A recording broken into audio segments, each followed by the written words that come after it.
Hello, I'm Susan Dinkle, and this is my EDL 851 case study.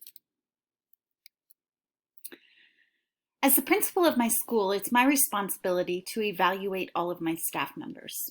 These are due soon, so contracts can be handed out for next year. I was pleased with all of my teachers except for one, Mrs. Stevens. She seemed to be having difficulties with her students and had little control over them. In a post-conference visit with her, she got agitated and frustrated with me, claiming I didn't offer support to her throughout her year. The facts about the teacher's response. It showed that she did not take constructive criticism well and that she was looking for an excuse as to why her students behaved in the manner they did. By her threatening legal action, I've had to really look at how I evaluated and supported her. There are really no legal issues in this case study except for the threat of litigation if I do not recommend hiring her back. But the ethical issue involved in this case is if I have offered her the support and needed methods to improve her teaching. The other question is if I have given her feedback from previous observations or if this is my first one. I know I have observed her multiple times, but the question is if I actually sat down and visited with her after those observations. If I didn't, then I may not have done my best to help her improve. And if that's the case, I need to probably visit with my superintendent and see what I can do to maybe help with that. The synthesis statement is that Mrs. Stevens is unhappy with her evaluation and is being defensive when receiving feedback from me. The people involved are Mrs. Stevens, myself, our students, our staff members, and the stakeholders of the district. We have met in the school, her classroom, and my office. The classroom was noisy and there were minimal teaching strategies being utilized, which didn't keep her students engaged. She seemed to allow them to do whatever they wanted. When I walked in, the students quieted down some, but she seemed agitated just by my presence in the room.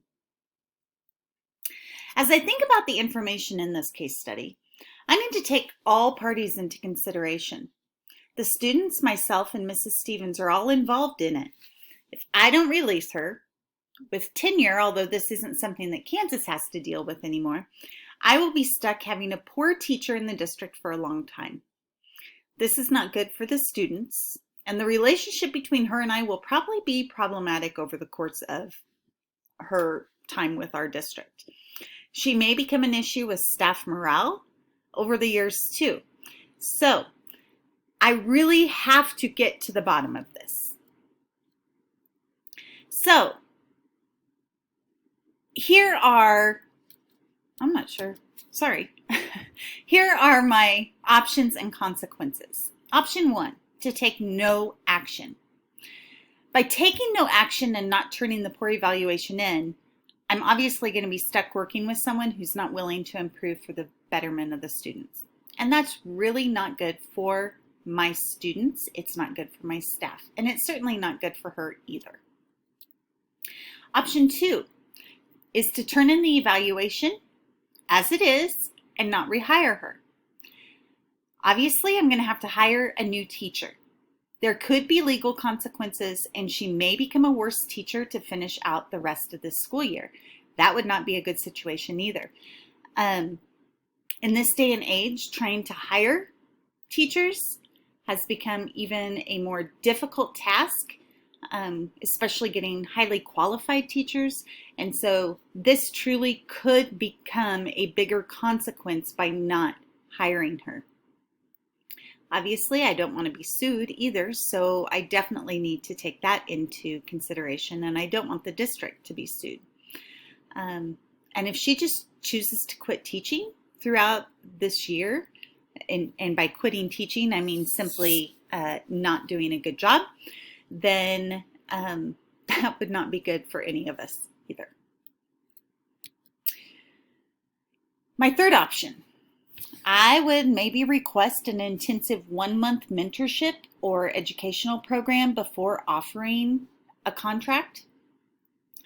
I don't even know if this would be possible. but maybe we could do a special 1-month conditional improvement contract.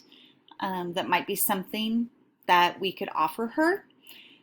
I would need to find a mentor teacher who would be able to have a good relationship with Mrs. Stevens, someone she is comfortable with and respects. My relationship with her may continue to be strained if she's not making satisfactory progress. And I certainly don't want my relationship with the other teacher to become strained either. Student engagement may also not improve, and the students may not learn much from having her for either another year, if that's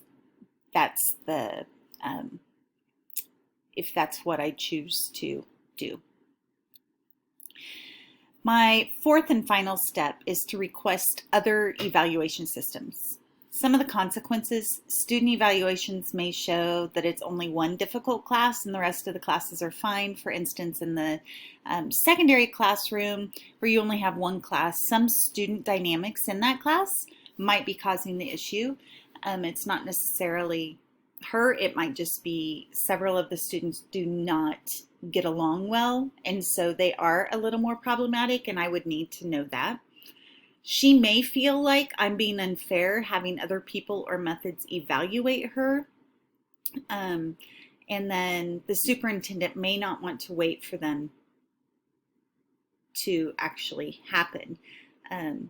These other types of evaluation systems that I'm talking about would be like peer-to-peer evaluations, student evaluations, those types of out-of-the-box thinking as to how we can better get a more rounded grasp than what it is that I just have to say. If this is in March when these are due, and the superintendent doesn't want to wait for the next 2 to 3 weeks for me to be able to give them to him, then I don't know what would actually take place. But I was thinking outside of the box. Okay. Section 7, to evaluate my options. So when thinking about my options, I must decide if I have done enough to help Mrs. Stevens improve her situation. So it's important that I evaluate, develop, and implement supervision, support, and evaluation designed to promote school improvement and student success. So this includes making sure that I'm consistent in my evaluations and that I am not forming any sort of bias against her because my first evaluation was not very good.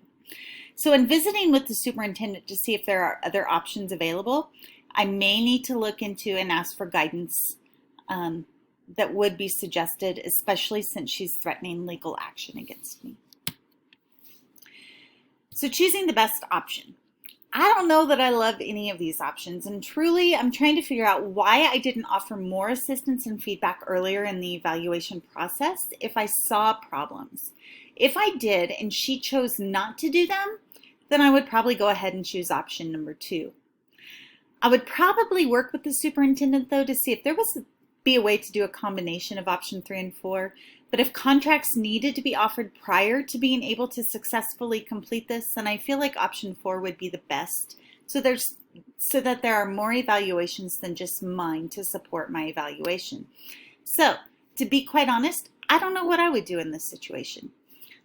I really feel like I would probably let her go, because if she is that defensive and is not willing to take constructive criticism or feedback from me, what is she going to do with everybody else?